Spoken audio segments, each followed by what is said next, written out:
Play for the love of the game, man. What's wrong with you, bro? Money should not be a thing. Bro, I'm risking my life. If I get the Rona, guess what happens with that? Like, bro, I'm not playing unless I get mine. Big news and the big games covered in the Big Ten by the Armchair Quarterbacks all year long. Third down and about 22. Smith drops the ball. He's got his tight end. But he's got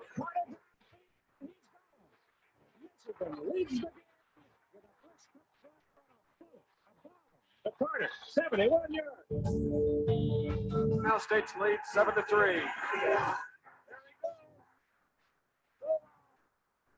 Ohio State.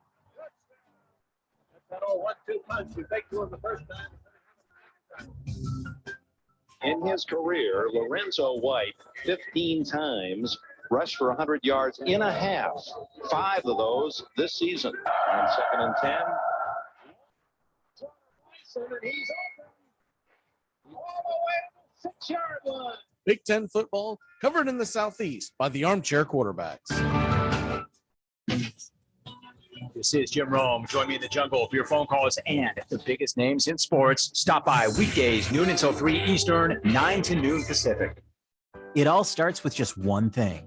Get to know your local beekeeper. You can make sure they don't use chemicals in the hive, that they only sell surplus honey, plus locally produced honeys have a smaller carbon footprint. Find tips and more at onethingus.com. What's your one thing? Gets the Armchair Quarterbacks right here on CBS Sports Radio. The Armchair Quarterbacks, your first choice for sports, here on the First Coast.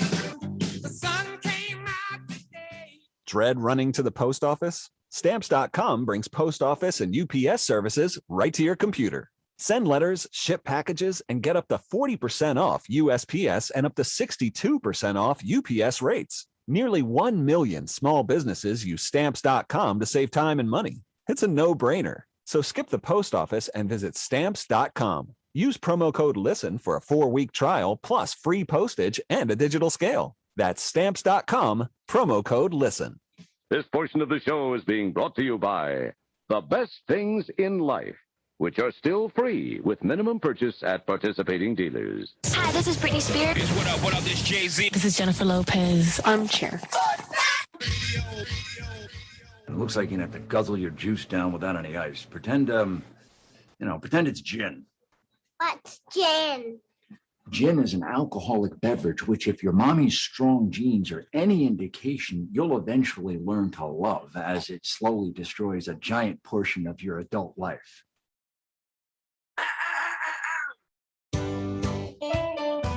Saturday mornings, 8:30 Eastern. Dixie Football Nation is back and better than ever. We've got Tony Agolini, Matt Carr, Tones Areola, Bobby and Angelo, along with Mac McGee this fall. Dixie Football Nation heads to the gridiron, talking ACC, SEC, the Big Ten, and all the big games throughout the college football land. That's Dixie Football Nation, 8:30 Eastern, 7:30 Central, Saturday mornings on the Armchair Quarterback Show's YouTube channel, going live. Or catch the instant replay.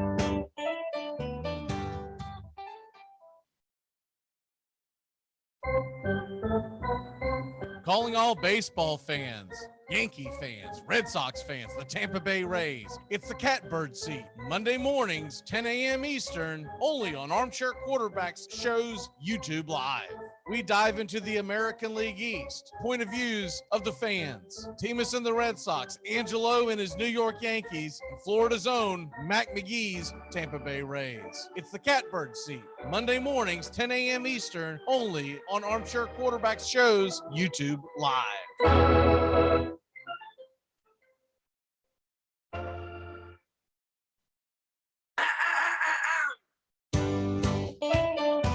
Saturday mornings, 8:30 Eastern. Dixie Football Nation is back and better than ever. We got Tony Agolini, Matt Carr, Tones Areola, Bobby and Angelo, along with Mac McGee this fall. Dixie Football Nation heads to the gridiron, talking ACC, SEC, the Big Ten, and all the big games throughout the college football land. That's Dixie Football Nation, 8:30 Eastern, 7:30 Central, Saturday mornings on the Armchair Quarterback Show's YouTube channel, going live. Or catch the instant replay.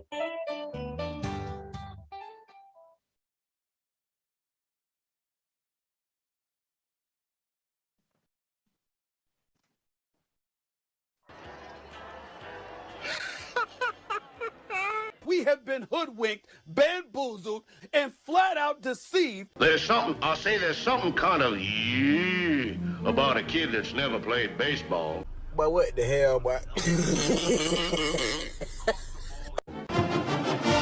Make sure to listen to the Armchair Quarterbacks. Good enough for us down here in the bayou.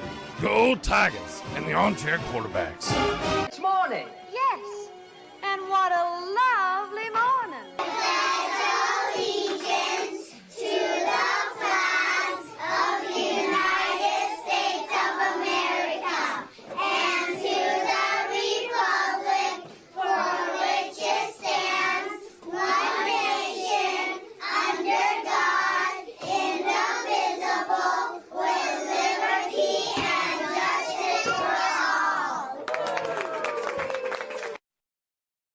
Hey, it's difficult being a parent these days, because when you talk to your kids about the birds and the bees, not only do you gotta explain the birds and the bees, you gotta explain the bees and the bees, the birds and the birds that used to be bees, the bees that used to be birds, the birds that just look like bees, the bees that look like birds but still got a stingle. Armchair.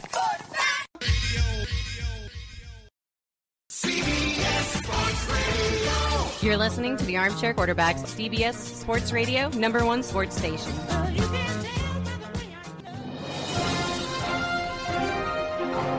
Good morning, and this is your Armchair Quarterbacks Sports Flash. The alliance between the ACC, Big Ten, and Pac-12 became official on Tuesday, with the three conferences coming together on a collaborative approach surrounding the future evolution of college athletics and scheduling. The three leagues emphasize common values and unanimous support in impacting key topics affecting college athletes and schools in all sports. Sources say the Pac-12 had been the most aggressive of the three leagues in forming the alliance. Quote, "The historic alliance announced today between the Pac-12, ACC, and Big Ten is grounded in commitment to our student athletes. We believe that collaborating together, we are stronger in our commitment to addressing the broader issues and opportunities facing our college athletics," unquote, said Commissioner of the new Pac-12, George Klavkoff. When news first broke of the potential alliance earlier this month, the gist of the alliance is an ability to collaborate academically and athletically among some of the country's highest institutions. The bottom line, there is no immediate direct impact on college football today, but Tuesday's alliance included widespread football scheduling principles among the three leagues, as many game contracts are set for several years out and more to come. There is a desire to see what a potential expanded college football model of the playoffs would look like before adopting new scheduling strategies. The teams from the three leagues are expected to start scheduling more games within each other within the coming months. Wednesday baseball gets rolling with the 1:15 first pitch. It's the Cardinals versus the Tigers, John Lester and Tarek Skubal. At 2:20, Rockies are back at the Cubs with the daytime tilt, Austin Gomber and Zach Davies. At 7:05, it's the Phillies. Hosting the Rays, Zach Wheeler is on the hill. The Twins are at the Red Sox, Bailey Ober versus Nick Pivetta. And at 2:10, you've got the Royals and Astros, Mike Minor versus Lance McCullers. At 7:10, it's the Angels and O's again, but it's Shohei Ohtani Day, a reason to watch. 8-1 with the 2.79 ERA, the AL MVP runaway choice. And at 7:05, it's the Diamondbacks, the Pirates, Zach Gallen versus Mitch Keller. 7:07, White Sox, Blue Jays, Lucas Giolito versus Robbie Ray. And the Giants and Mets are back at it at 7:10, Alex Wood versus Tyon Walker. The Rangers and Indians at 7:10. While the Nats and the Marlins are also at 7:10. It's Josiah Gray Day in Miami, coming to you from the nation's capital. Reds and Brewers, a hell of a battle in the NL Central, as the Brewers are trying to hang on for the division and the Reds are chasing down the Padres for the wild card with possibly a chance to win the division in their own right. Luis Castillo versus Brandon Woodruff. It doesn't get any better than that. And at 10 p.m. Eastern on ESPN, the Dodgers will try to finish off the Padres. Walker Buehler is on the hill. And that's your Armchair Quarterback Sports Flash. Stay tuned for the Armchair Quarterbacks radio show and YouTube Live. Please like, subscribe, and share our show today. The Armchair Quarterbacks, your first choice for sports talk, live from the First Coast. Good morning. It's time to wake up, y'all. You're listening to the Armchair Quarterback Show. We're here weekdays on CBS Radio, YouTube Live, the Armchair Quarterback Show, your first choice for Southern sports talk. Good morning, Mr. Sean O'Toole. Good morning, Mr. Mac McGee. I don't know much, but I know one thing. Aside from the Big Ten, Pac-12, ACC alliance, the only thing I've ever seen in my life lighter on details and heavier on spirit than that was my parents explaining the details of their divorce and who I was going to live with. Good grief. Could we get some information? Give me a break. I have Mac McGee, and I don't know much, but I know one thing. Freddie Freeman was safe, you sons of bitches. Freddie Freeman Yeah, he was. Safe. You're listening to the Armchair Quarterbacks. That's it. You look like. Oh, I wonder why. Because I'm sick. I didn't get you sick. I was fine until I came over here, and now you got me sick. And you faked it, just like the Giants faked that injury in that Monday Night Football game. Fine. I'm sick. You win. No, you won because you got me sick because you're a filthy beast and you live in this disgusting hovel and your daughter is just a petri dish with pigtails. Oh, and your Neanderthal, the husband who doesn't wash his hands after he goes to Omagoya. Oh, God, you people disgust me. You're all a bunch of filthy germies. Oh, Ruxin, looks like you may be getting sick. Oh, you think so, Sherlock Holmes? Achoo! It's actually kind of refreshing. Armchair. Community Access Channel. He's the armchair quarterback. He's full of beer and he's full of snacks. The all-American man. Hey, howdy, hi. Top of the morning to you. Welcome to the Armchair Quarterback Radio Show. Mac McGee sitting alongside Mr. Sean O'Toole. Sean, how the hell are you? I'm much better now. You got to tell me what show that's from. I don't recognize any of those voices, but I need to watch it. The League. I got okay. I thought it might be that. My brother has been begging me to watch that for years, and I've never done it. Go back and binge watch. I watched it last year during the pandemic because there was nothing to watch, and it was the first time I'd ever watched it in earnest. Right? It is hilarious, but I probably finished it less than about a year ago.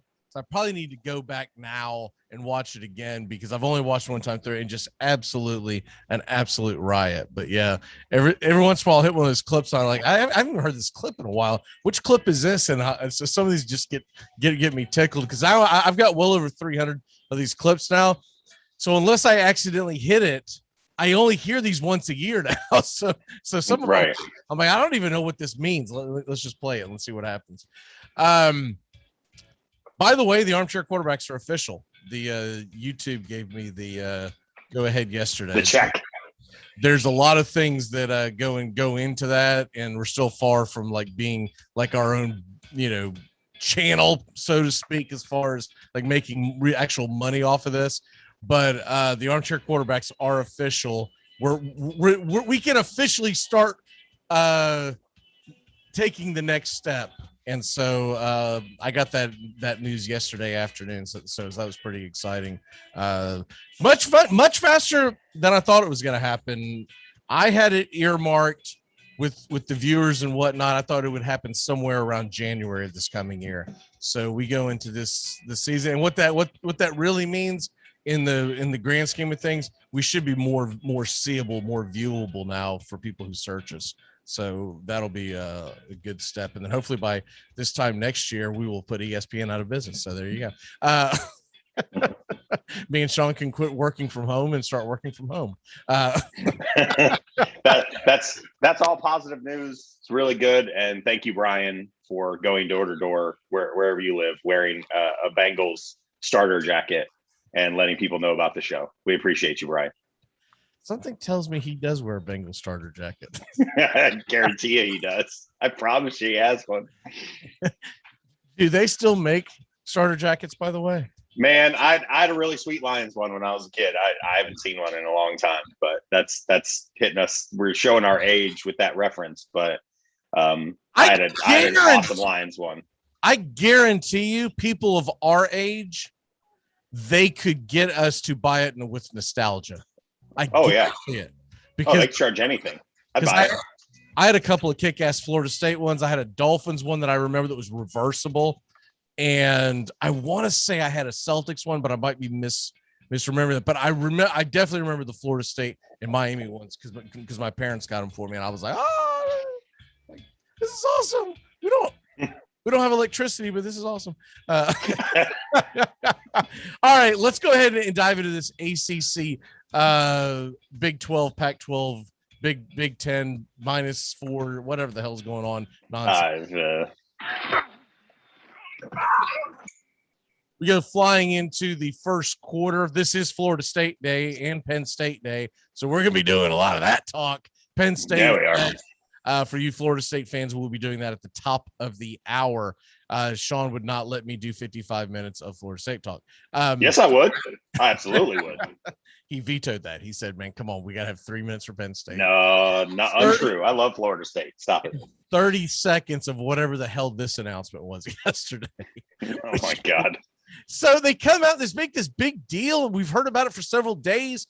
Oh, they're going to have an alliance. And will the SEC be left out of this alliance and all that? Nothing was signed. Nothing was agreed to. It was just kind of an agreement to, okay, in the future, we're going to try to, we're going to try to put each other on the schedule more often. I mean, shouldn't you be doing that anyways? Right. There's no real alliance. And I knew there couldn't be because it's not like they were going to exclude the SEC from any kind of like postseason, right? Right. So that part was nonsense. The SEC already does crossover rivalries with the ACC, so it's not like they're going to get rid of those. Right. So look, I've got a list of teams or games matchups that I would like to see if they're going to actually do this and they're going to actually say, all right, we're going to try to expand our brands and we're going to make sure that the ACC is playing more West Coast, Big Ten's playing more ACC and all the combinations you can think of. I'm going to lay some on you. Okay. I'd like to see Florida State and Southern Cal. Mm-hmm. I went to that years ago. I think it was 97 was the year.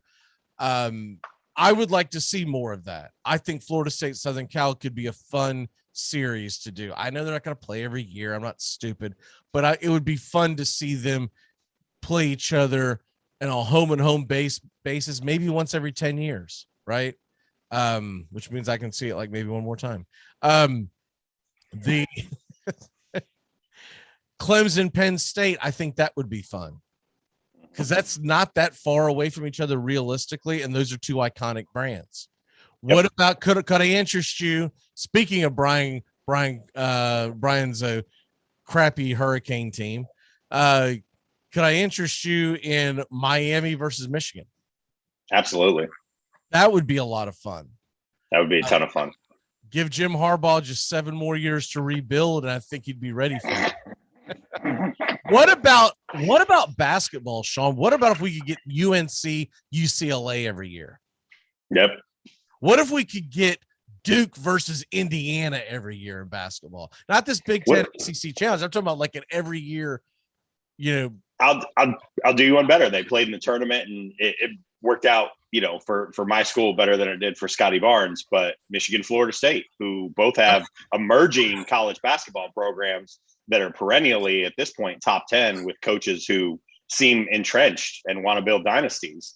I'd sign up for that every year. Give me that. Open the season with that, for crying out loud. I didn't want to monopolize it with all Florida State and Michigan. No, sure. I understand, but I mean the possibilities are. I'd be much more excited to watch them on the football field just because of the storied histories of their. But yes, the basketball would be phenomenal. Hell, that'd be a pretty good baseball rivalry, to be honest with you. It really would.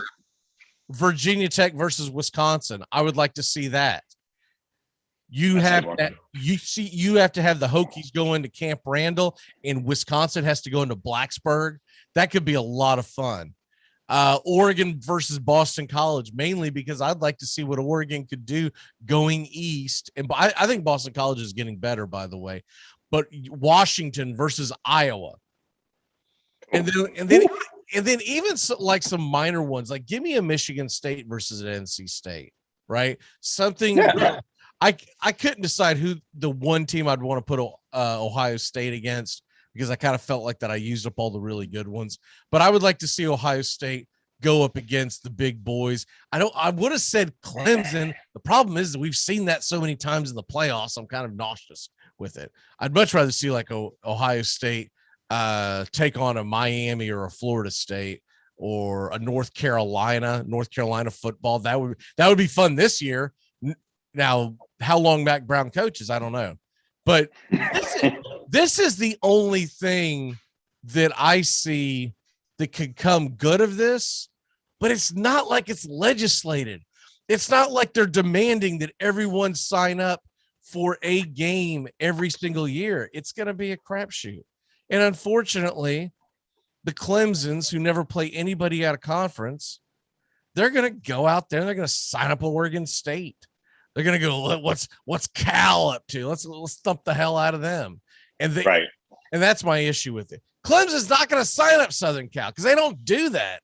Clemson doesn't play big boys. They're perfectly fine with just running ramshot over the ACC as long as they can.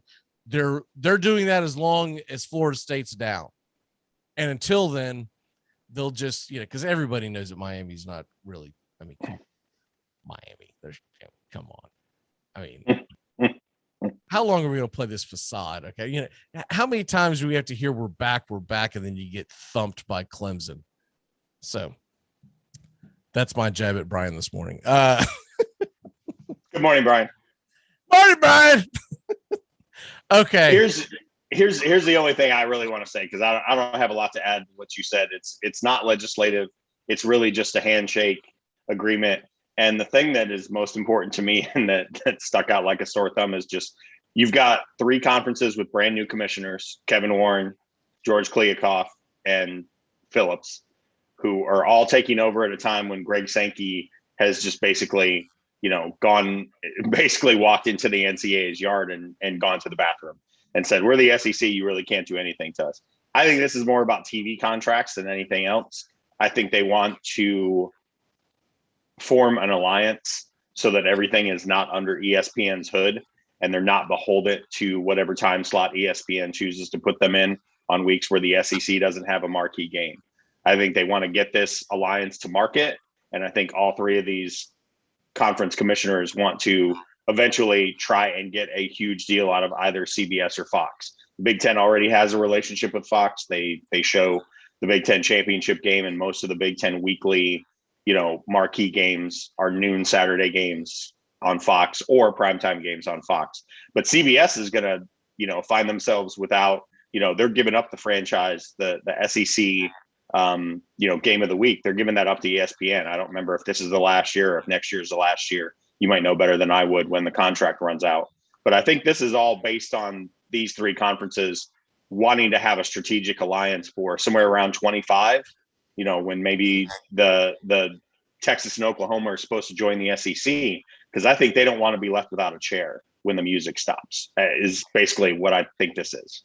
I think, and to be honest with you, I think what they really should have done, 3 of those conferences should have gotten in the room and divvied up the rest of the Big 12. That's what they should have done. That would have made a lot more sense as far as what the hell's really going to go down, because that's going to decide your television contracts. And I believe that you're going to see eventually a true partnership where they are going to get in bed, the Pac-12 and the Big Ten, exclusively with someone like Fox, because unfortunately the ACC they're married to ESPN, ABC. Because are they? Okay, I wasn't sure how long that deal was. Well, they got the ACC network, so gotcha. all tied into that. So that's not going away. Big Ten Network, I believe, is its own entity. It is. Yeah. And I do believe that they do have some broadcasting agreements with Fox, like Fox Sports and whatnot.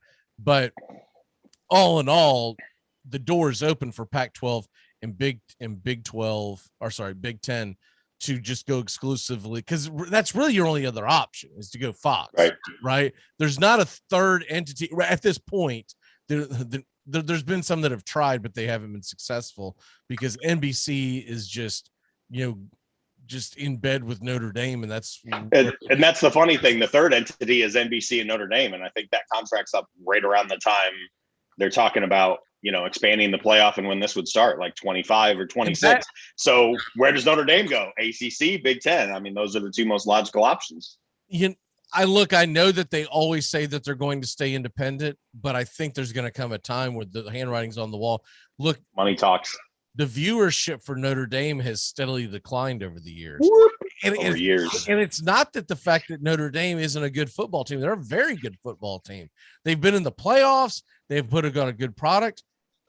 But the honest engine of it is people get invested in their conferences and they watch that more than they're going to watch Notre Dame play Stanford. Okay. Yep. It's just, but you'll watch Notre Dame play someone crappy who has no chance of winning in the off chance that there could be an upset because you need Notre Dame to, because look, I guarantee you do the same thing, don't you?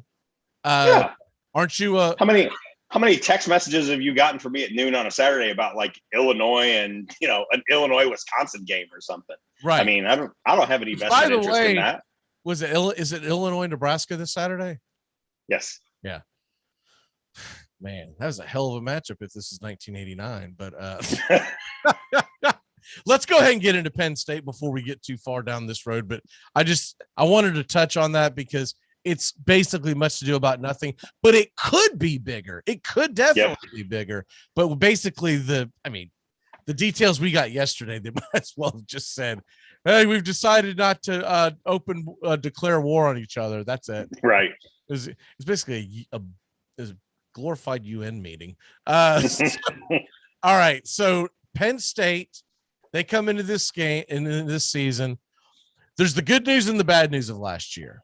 Last year, they had a losing season. They're 4-5. Terrible for Penn State football.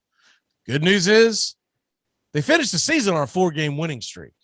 Yes, I think a lot of people missed out that missed out that Penn State, because there was a lot of stuff going on last year, but the Penn State was 0-5. Because the game that I remember that just keeps going in my mind when you say Penn State last year was that Indiana game. That's a game. And that was, I had a hard time believing when I went back and looked. It's like, that was the first game of the year. First game of the year. I don't know why, but then I was like, oh, I know why, because they didn't start playing till October. So, so of course, because I was like, I could have swore the World Series is going on. Why in the hell? Right. Okay, so they went 4-5. Terrible year for Penn State standards, but they've got Sean Clifford coming back, and he had a bad year last year, but he had a good year in 2019, right? They've got 7 of their offensive starters back, 7 of their defensive starters back. I think this team could be good, but I don't know if that means that they're going to have a great record. What say you on the Penn State Nittany Lions?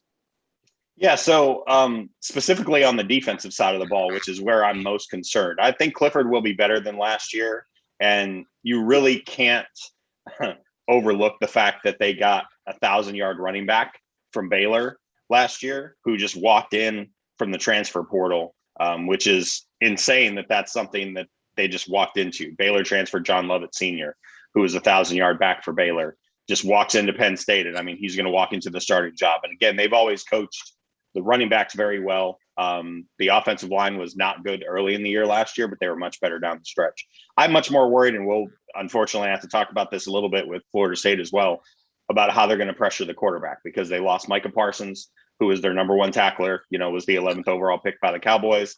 Their sack leader last year, Shaka Toney, was drafted by the Washington football team. And they also lost Jason Oweh to the Baltimore Ravens in the NFL draft. So when you're replacing 3 guys that were taken in the first 50 picks of the draft, I think expecting the same kind of production would be a tall order. Now, if there's anybody that can find those bodies, it's Franklin. Franklin has always recruited the defensive line very well.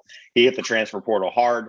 Arnold Ebiketie from Temple, 6'4", 248 pounds. And also Antonio Shelton went to the Florida Gators, so they lost him, but they've replaced him with PJ Mustapher in the middle of the defensive line as well, who's 6'4", 323. So I think his plan is going to be to try and pressure the quarterback and stop the run, because they've got some very inexperienced cornerbacks aside from Tariq Castro-Fields playing on that side of the ball. We'll get into their schedule in a second. I would love to say that this is, is this the team that could challenge Ohio State? It really isn't. I mean, this is honestly the team that I think is going to be thankful if they finish second and get in a New Year's Day bowl game. Because look, there's a lot of pressure on Franklin. For whatever reason, and I don't know that this is widespread around the Big Ten, the fans of that team seem to take last year really hard, whereas at some other universities, Michigan as an example, but even some others like Wisconsin, everybody kind of dusted off last year as, it was a COVID season. There were so many things that just didn't go right for everybody. We lost all these games. And for some reason in Happy Valley, they're like, they got the flame burners on under Franklin's chair. And this is a guy that, pulled the program out of really its darkest hour. So I'm a little confused as to what their expectations are this year, but we'll do predictions, I know, later. But I mean, I think they're an 8 to 9 win team on the upside, and on the low side, because they do have a pretty tough schedule, they could be as bad as a 6-win team if things don't go their way. Well, let's go ahead and dive into it, because we are going to run out of time. So they start off with Wisconsin, and look, that's at Camp Randall. Yeah. I mean, that's rough. It's great for us because it gives us a really good game on the opening weekend, but that's rough, especially to be a conference game. Then you get Ball State. You get Auburn. Cupcake. Auburn is in transition. Yep. But Auburn's still going to have SEC athletes. It's not like Auburn. It's not like Auburn's going to go up there and just put the JV squad out on the field and say, we'll worry about the SEC later. They get Villanova. I didn't even know Villanova had a football team. I guess we'll find out September 25th. That's called a very sharp scheduling by the Villanova's playing football. Let's sign them up now. The ink wasn't even driving going to Division I. They come home and they've got Indiana at home. They're at Iowa, at home against Illinois, and at Iowa State. That's your month of October. And right now, I'm telling you right now, I think they lose to Wisconsin. Excuse me. I think they lose the Indiana game. I think they lose the Iowa game. And I think they lose to Ohio State. That's going to give them 4 losses going into November. And they're going to be at Maryland, which isn't going to be a gimme with Tagovailoa. Obviously, they don't think he's his brother. I think, hell, he might be better than his brother. Who knows? Michigan. But it is in Penn State. It's in Happy Valley. Yep. Rutgers, which I believe will be improved, but it's in Happy Valley, and then at Michigan State. I think they find a way to go somewhere around 8-4.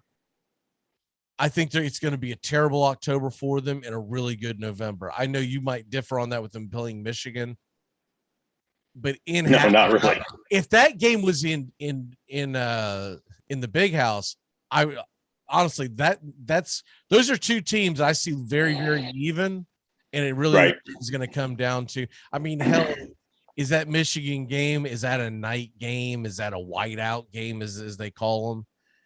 That's what I see them at 8-4. What say you? Yeah, I haven't looked at the Vegas over under. If it's 7, I'm taking the over. If it's 8, I'm taking the under. That's how just very concerned I am that they could win 8 games, but that October is really something. I mean, Indiana at home, at Iowa, Illinois, which is, a gimme, but it's still, they're going to have players on the field. and then at Ohio State. And CJ Stroud's going to be well settled in by that time if he doesn't get hurt. That's tough, man. You could go 1-3 in the month of October, and all of a sudden the Boo Birds are out. And how do you get fans out for the whiteout game? You know, if the whiteout game, whether the whiteout game is Michigan, you know, whether the whiteout game is Indiana, I don't really know, because both those games right now are TBA on time. So either one of them could be, you know, the primetime game. But yeah, you know, I think the best case scenario is 8 wins. I just really don't see the 9.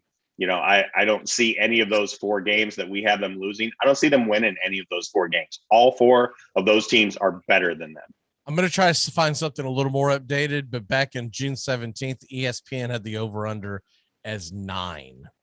Oh, that's bang the under. Bang the under. If that's now, let me see what we have here. If we have an updated, all right, let me see here. Okay. This one is actually good. This one's alphabetical. Thank you for doing that. And whatever website this is, and not doing, well, this I'm going to put them in the order of my favorite teams to watch. The over under is 9 plus 100 on the over, minus 125 on the under. Dude, I would bang that under all day long. Dude, I couldn't get to that under fast enough. That's under. I just don't see the 9th win. I don't see the 9th win. And by the way, this is from 7 days ago. So this is updated from the Vegas. Wow. I damn sure think the worst thing is going to happen is you're going to push. They're going to get to 10? There's no way they're going to get to 10. There's no way. There's no way. All right, well, let's go ahead and take that quick break. And when we come back, it's Florida State football time, baby. Woo! What everybody's been waiting for. Can we get to a bowl game this year? We'll be back in a flash here on the Armchair Quarterbacks. You're listening to CBS Sports Radio and YouTube Live. Surprised I know what idealization means? Yeah.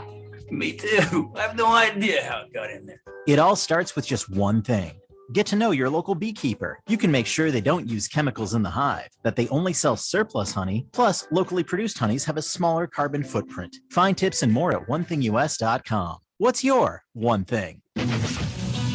I'm Amy Lawrence, and I'm up late, always, after hours, hanging out with you on CBS Sports Radio.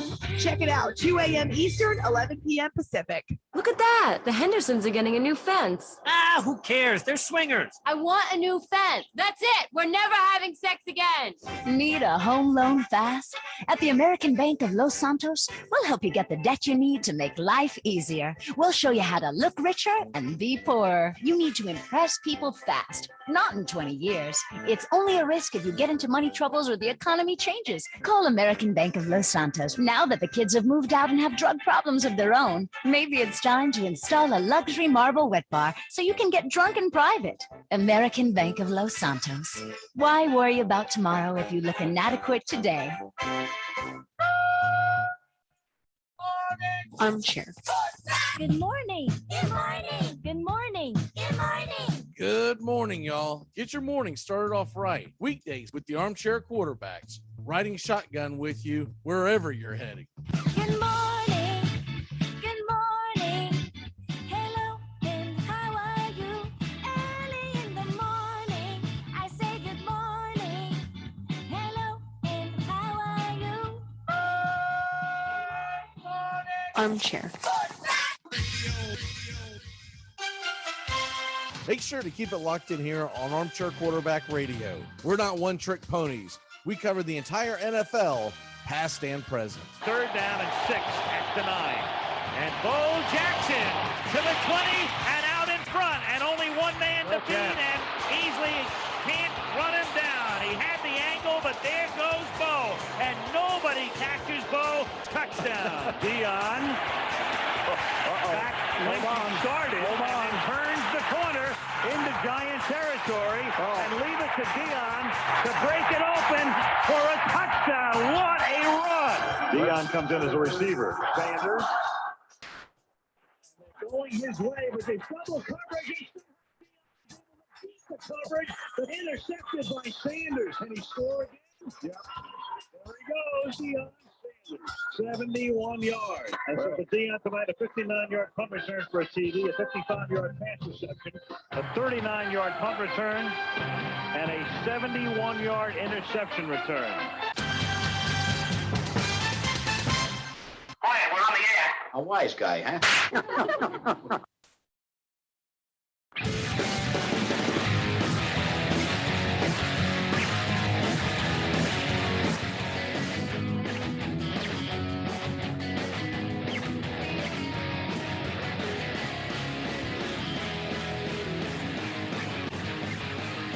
Good morning. Welcome back here to the Armchair Quarterbacks. And, well, it's Florida State time, baby. Yeah, it is. It's time for it's in my, last year to me is just a scrap. Mike Norvell didn't impress nor unimpress me. I felt like he went through a lot of stuff last year. A, you're bringing in a new team. B, you got your coordinators and everyone that you bring in. The new coaches went through much worse than what coaches already had things in place did. So as opposed to implementing your offense and your defense, et cetera, you're having virtual meetings this time last year. Right. And hell, this time last year, they didn't even know if there was going to be a season. So I have to scrap that entire thing. That year was one of those ones that you just put an asterisk on. Does it mean that Mike Norvell will be held accountable if he goes out and has a terrible season this year? No, it doesn't. But I don't think that he's going to be expected to go out and set the place on fire. Okay. I think what would be considered a good season would be to get to a bowl game. You look at their schedule. I just pulled up the over-under in Vegas, by the way. It's 5.5 is their win total. And we'll get into their schedule in a second. But they've got some tough games. They've got some games that you figure, I don't know if there's any way in hell they can win those. So that means you almost have to be perfect in the ones that you should win to give yourself a chance to go to a bowl game. They will start, by the way, September 5th, Sunday night, the night of our draft, against Notre Dame. Yeah. But it isn't Tallahassee. So, never know. Listen. The gods owe us one, because the last time you and I watched the Florida State game together was, do you remember? The Florida State-Tennessee National Championship game when Mark Richt already had a foot out the door and the Rooster threw 2 interceptions in the first quarter right to Tennessee. No, we watched the Florida State National Championship against Virginia Tech together, because I came back and visited. Was that after the Tennessee one? Yeah. Oh, okay. My ears are mixed up. I remember the Rooster one so vividly because you and I were in the kitchen while there was a living room full of Tennessee fans 5 feet away, and I kept waiting for you to spring out of your chair and go, oh. It never happened. But I did gut punch the guy standing by the keg. The I don't know. Okay. I thought Virginia Tech was before the Marcus Outzen game, but you're correct about that. So listen, our resident kung fu master, I gut punched him at the keg because he was grabbing me and shaking me, and I gave him one. I would never apologize to him later. I was like, I shouldn't have done that, man. I was pissed. I was like, don't come shaking me when my team's losing in the national title game. I'm like, He goes, God, you take this serious. I said, you're damn right I do. Listen, the first 6 games before the bye week, and I know we'll do a more detailed breakdown because there's some players I want to talk about that I think are going to really make a difference for Norvell in year 2. Yep. If you start out with a win against a Notre Dame team that lost, I don't know which day, if we did them or you did them with somebody else. I mean, they lost a lot of players on both sides of the ball. And to lose a 4-year, I think Ian Book was 4-year. He might have been only 3. A 3 or 4 year starter at the quarterback position, that's tough. Like, that is super duper tough. Brian Kelly's a great coach. Don't get me wrong. I'm not saying FSU is going to dust him, but you win that game and you can be 5-0. I mean, those first 5 games are all winnable before you have to go to Chapel Hill, which is just going to be a really tough game. But hey, Florida State, handled them last year in Tallahassee. So I'm a little bearish on them. Well, listen to this, and you can take this with a grain of salt because it's August 25th. Okay. It's not February, whatever. Rivals, which is usually the one that I go to for football recruiting ranking, today has Florida State number 3 in the country in football recruiting. Now, ironically, Notre Dame is number 1 right now, and Penn State's number 2. 3 teams we've talked about today. But as of right now, Alabama's 6th. I don't believe any way in hell that stays the same. But but it's nice to see, and it's nice to finally look up and go, oh, we're actually on the list. I'm not like scrolling going, all right, 58th, let's go. Come on, baby. We got a couple of months to try to rebound. So he's doing something that the kids are definitely digging, and he's building something there for them to be third. And they've been consistent with this all year long. They have been, I want to say when I checked in with them about a month ago, they were 5th or 6th in the country. So this has been pretty, look, if they're anywhere near the top 10 with Florida State by the end of this year in recruiting, I'll be happy. My concern is they have a terrible year and kids are like, I'm not going to play for this clown. And so that would be my concern. I think you're going to see stuff. I think one of the things that you're going to see is, look, to me, Joshua Corbin is going to be the guy that they're going to lean on in the running game. Now, they've got a pretty good stable of running backs, but I believe Joshua Corbin is going to be the guy. When I pulled up, the thing that concerns me is this. I pull up Florida State's or the ACC's first, second, and third team, because that's usually a pretty good litmus test on where your team is. We had Corbin as on the 3rd string all ACC team. And then we had Jeremiah Johnson and Amari Gaynor on the 2nd team, all ACC team. That's the list. 3 guys on an all ACC team. And you look at it, it was nothing but Clemson. But that concerns me. But it just tells you that you get an injury here and there, you're just not going to be able to sustain it. The biggest X factor in this entire season for Florida State, and for that matter, I guess you could say the ACC, because if he goes out and plays extremely well, he's a threat to unseat Clemson. Maybe not for the season, but could upset them in a game if he got hot. And that would be Milton. Look, Mackenzie Milton comes over from Central Florida. I know a lot of people have forgotten about him, but 2 years ago, he was a Heisman front runner. Got his leg torn off. Yep. Yes. Terrible injury in 2019. Did not play at all in 2020 and decided to transfer to Florida State. This was actually before Heupel left. But right. He decided that, hey, I want to go try to build my brand. I think he was looking at the big picture, because remember something, Derek King of Miami and him are buddies, and they had started their own company to try to help kids build their brand with these new NIL deals. So I think he figured I got a better chance of building my brand as a starting quarterback at Florida State than I do at Central Florida. So I think some of that might, but what if he comes back and plays really well?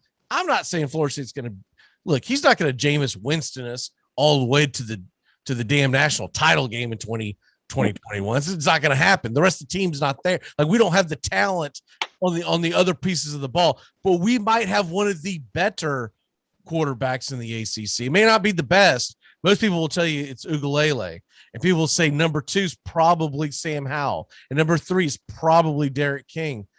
But he could be number 4, number 5. And if he's the number 4, number 5 best quarterback in the ACC, that could get Florida State to well past the 6-win barrier. They could get to 7, maybe even 8 if everything fell right. But that's a lot of ifs. And that's why I will personally be happy with a bowl game because it's Norvell's first season. A bowl game with an exciting brand of football. I don't want to go to a bowl game and we've just looked like crap all year long, and we've just won the obvious games, and somehow we lucked into one or two of the other ones because of COVID or whatever the reason that you knock some. I want to see where the kids who are being recruited this year go. I can see something. I can see something. I can see that he's doing something. He did something at Memphis. If you can do it with the Memphis players, why the hell can't you do it with the guys at Florida State? So that's where I'm at with that. What say you? Yeah, I'll be really brief. It does come down to Mackenzie Milton. Now, a couple of positive things first. I don't know that I'd seen this before today, but I'm sure you saw it and did a lap around the house when you did. James Blackman is no longer in the building. He transferred to Arkansas State. Goodbye, buddy. Yeah. I actually, you must have missed it. We did a YouTube live. I helped him pack. I actually woke him up that morning. Come on. We're burning daylight. Let's go. It was like that scared straight meme I see on Twitter. The thing is, I really don't like piling on James, but he's a really good kid, and I wish him well. Yeah, by he's all accounts, not a quarterback on a major level in any. Nope. And it wasn't his fault. It wasn't his damn fault that Willie Taggart was too damn bullheaded to take him out. There's a lot to unpack there. We don't have time, but Willie Taggart was way too loyal to a guy who was just consistently terrible. Not inconsistent. He was consistently terrible. Right. So the question is, how good is Milton? I think he's going to be, for anybody that saw him at UCF, it's a win if this kid can even, play a full game as a college quarterback after what happened to his leg. If you haven't seen it, please don't go Google it because it's awful. But it's amazing. Really, really good. Really well, in the really good. He played really good. He looked amazing in the spring game. I saw it. Fan over here, really good. He really good. Do you? He looked the part in the spring. In the spring game. Yep. But it's a spring game. It is. It's a spring game. And again, Norvell is going to trust a little bit. He's still going to trot Jordan Travis out there. Look, Jordan Travis was the leading rusher last year. Now that was kind of out of necessity because the offensive line couldn't give him enough time to get to his third read, and he isn't good enough to get to his third read anyway. He's an inconsistent passer. He's one read and then run. But Jordan Travis is still going to be there in some packages. I like what they've got in the backfield. I'm a little concerned about wide receiver. Again, Ontario Wilson's back. Cameron McDonald's really good looking tight end. They've got Keyshawn Helton. But anytime I'm looking up the wide receiver depth chart and the guy that's projected to be basically the third receiver, or the Z, is a transfer, and I look at where he transferred from and it says Kansas, I'm concerned. So I hope they find a little bit more than that. But, I think Norvell has got the mind for it. And where it really comes down to is the defense. They could not in any way, shape, or form get pressure on the quarterback last year, even in the North Carolina game, which was a great moment for Florida State last year and for Norvell to upset them in Tallahassee when NC was hot, right? NC was coming off a win or two. Right. I think they may have been undefeated or one loss at that point.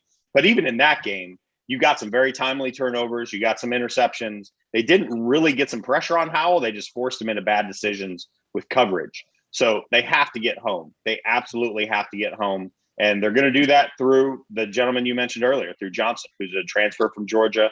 He had 7.5 sacks in 2 seasons. Big dude, like 6'3", 240. Definitely much more of an outside guy for anybody who remembers this name. Think like Boss Bailey, like somebody like that. Very, very big dude who's going to get on the edges and who's going to rush the quarterback that way. And that's going to be his job. They've also got, South Carolina defensive tackle Keir Thomas. Norvell hit the transfer portal hard, and he hit the transfer portal from good schools. So he's looking to plug in some guys who have SEC experience into an ACC program while he waits for his recruits to come in, because he can recruit. Jermaine Johnson should be the guy. Absolutely. He should be the guy that comes in and makes a big difference. Keir Thomas, I think he's going to make a big deal. Now, the one thing that people may have missed yesterday is that that the other kid, oh, where the hell is it? I have it exit. Brandon Moore, he left the team yesterday. Yeah. So he says personal reasons. Who knows? I think from the tea leaves that I read, he knew he wasn't going to get a lot of playing time. Right. So but fans will say this and fans will say that. So I don't know what the real reasoning is, but he left the team. They said that he's no longer with Florida State football. So they didn't say he answered the transfer portal or anything like that. To me, it sounds like he was kicked off the team or being told that he wasn't going to be given a scholarship somewhere in that area. But the way it was sold was it was his decision. But the way it was worded originally, I don't know. But anyways, the point is the defense is going to be, I think you're going to see flashes of brilliance. And I think you're going to see games where they're going to give up a lot. I expect Amari Gaynor, Emmett Rice to be two of the anchors on this team. And I also believe that for once we're going to have a quarterback that can keep pace. So we might give up a little more on the end of which, by the way, that recruiting class, one of the biggest things about that recruiting class for Florida State is they're getting a lot of defensive players, which is what Florida State was always built on. They might be able to keep pace. So that's what I think is going to be a big thing here, is the fact that you're not going to get down by 10 and go, oh, here we go. What are we going to do?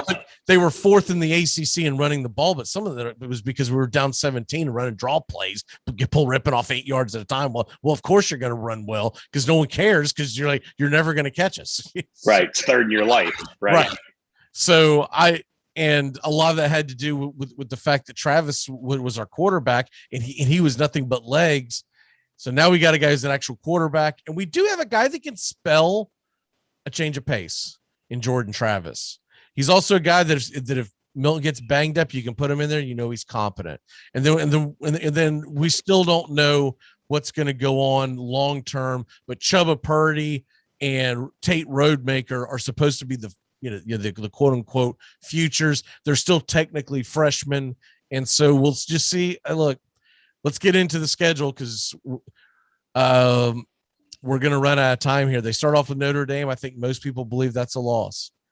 They're at home against Jacksonville State, at Wake Forest, at home against Louisville and Syracuse. If this team is actually legitimately better, all 4 of those should be wins. They should be 4-1 going into North Carolina. North Carolina is going to remember that we upset them last year when they were ranked in the top 10 in the country. I think that's probably going to be a loss. And they get UMass after a week off. And so they should get that W. Not only should they get that W, they'll probably be looking ahead to the Clemson game. They're going to lose to Clemson. We all know that. Just barring a miracle and a perfect game played by Death Valley. It's in Death Valley. I mean, it's in Death Valley. And if Clemson's worth the crap, it's going to be a very difficult. It's going to be difficult to cover the spread. Then they're at home against NC State and Miami. Those are teams that they can beat. I think Miami probably beats them this year, but it's not going to shock me if Florida State beats Miami in Tallahassee with a Milton that's by then he's going to know the offense. So there's a lot to like on that. And NC State's going to be good too. Those are 2 tough games, 3 tough games in a row: Clemson, NC State, and Miami. And then they got to go to Boston College. I'm telling you right now, y'all, he's going to be under the radar, but that quarterback can sling it. And Boston College is going to be a scary team to face week in and week out. And in Boston, in late November, Florida State does not play well up there. And I'm going to guess it's a night game, and there's going to be snow blasting in their face. That's going to be a tough game. And then they finish it off in the swamp at Florida. Florida's got a lot of question marks, but I do think all in all that they've got a better cupboard than Florida State does right now. So they should win that. It's in Gainesville. Florida State got screwed last year. They didn't play the game that was supposed to happen in Tallahassee, and they're just skipping that and going to the Gainesville game. Like, of course they were. But if this were the other way around, they go, oh, no, we got to play this game. No. We got to take our turn at home. But anyways, I'm going to be optimistic as hell, and I've got Florida State somewhere between 7 and 8 wins. What say you? First of all, before I give my pick, if I win the lottery between now and November 27th, how do we talk Agolini into taking us to the Florida State game so that I can wow him with my rendition of what I think the Florida fight song should be, which you loved when we lived together. We are the men of Florida. Doo-dah, doo-dah. I could just sing that to him for 3 hours. Think we could talk Agolini into that? Anyways, your bigger question is going to be trying to talk me into going to the swamp, which is not going to. I don't care how much of a lottery you won. I've made my trip there, and I have no desire to ever go back. I am very optimistic. I'm going to tell you something I don't think really that hot of a take. I think they win on September the 5th. You and I are going to be together, and I don't think bad things are going to happen in that game. I think they're going to be 5-0 going into Chapel Hill, and then I'm serious. Let's go tear it down. Let's tear it down. 5-0. Listen, if we losses Notre Dame, I guarantee you we stub our toe and like Jacksonville State upsets us or something. Like that was 5-0. Listen, if Mackenzie Milton is 80% of what he was his last season in UCF, if he's even 80% of that, you have a professional quarterback. I think Johnson and Atkins are going to get some pressure. Listen, they had 9 sacks last year as a team. 9 for 52 yards. That's nuts. You'd have to try to get that few sacks in a season. I'm pretty sure 7 of those were the quarterback kneeling. Probably. Exactly. And for everybody who's worried about Asante Samuel, because they had 9 picks and like 5 were him, they've always had cornerbacks, and they have cornerbacks coming in through the transfer portal. And listen, I believe in Norvell. The losses on this schedule I see are all on the road, and they're tough on the road. Don't get me wrong.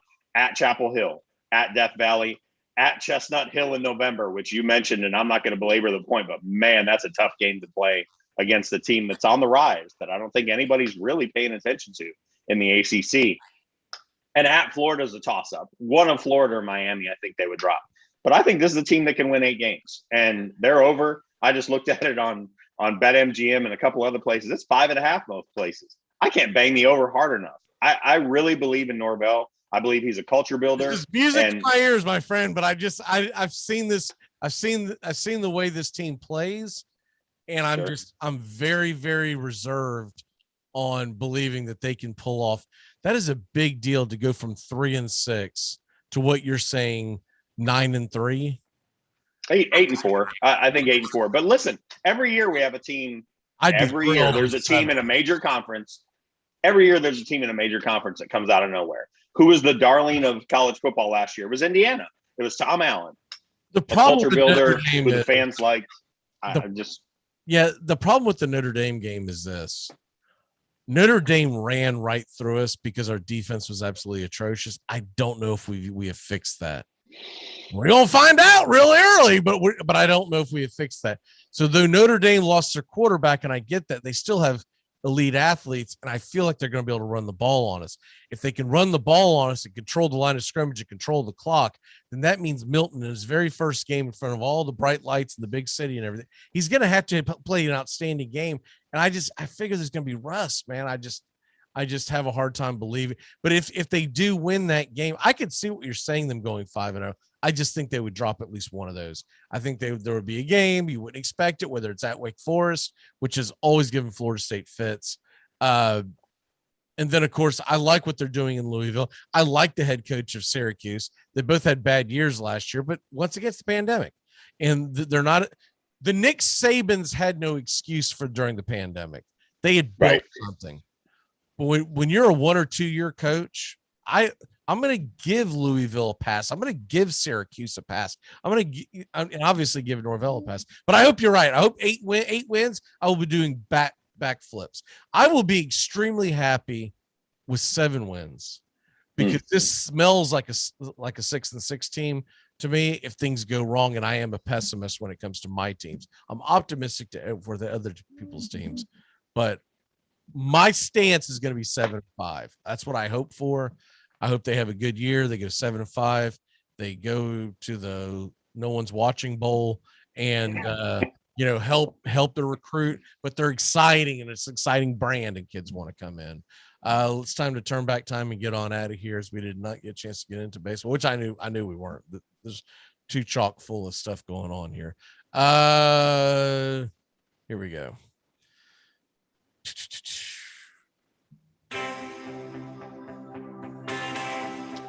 All right, on this date, check out this one, Sean. On this date, 1922, so almost 199 years ago to the day, after leading 25-6, thanks to scoring 10 runs in the second inning and 14 in the fourth, the Cubs barely hold on to beat Philadelphia 26-23. This would set, it still stands the major league mark for most runs scored in a game at 51. Oh, I'm sorry. Most hits in a game at 51, most runs at 49. Can you imagine going, dude, it's a wrap. It's over. We're up 25-6. You go out, you go out, oh man, I can go to dinner. You come back and you're turning it on because there's a million pitching changes. You're like, oh my God, we're gonna blow this, and Will Smith's on the mound. It's over. Anyway, I would laugh at that, but you and I watched the Braves Marlins game. Last week or the week before, they were up 11-3 and almost blew it. I was like, come on, guys. So I felt that pit in my stomach. It reminds me of that Phillies Cubs game that I watched from the 70s last year during the shutdown. And it was very close to that. There was a huge lead. I can't remember who the hell had the lead now. I feel like it was Philadelphia had a huge lead in Wrigley Field, and they came all the way back, and it was a nail biter at the end. It wasn't 26-23, but it was something like 18-17 or something like that. It was something crazy. Birthdays. It's your birthday today. All right. Dead guy. We'll go dead girl.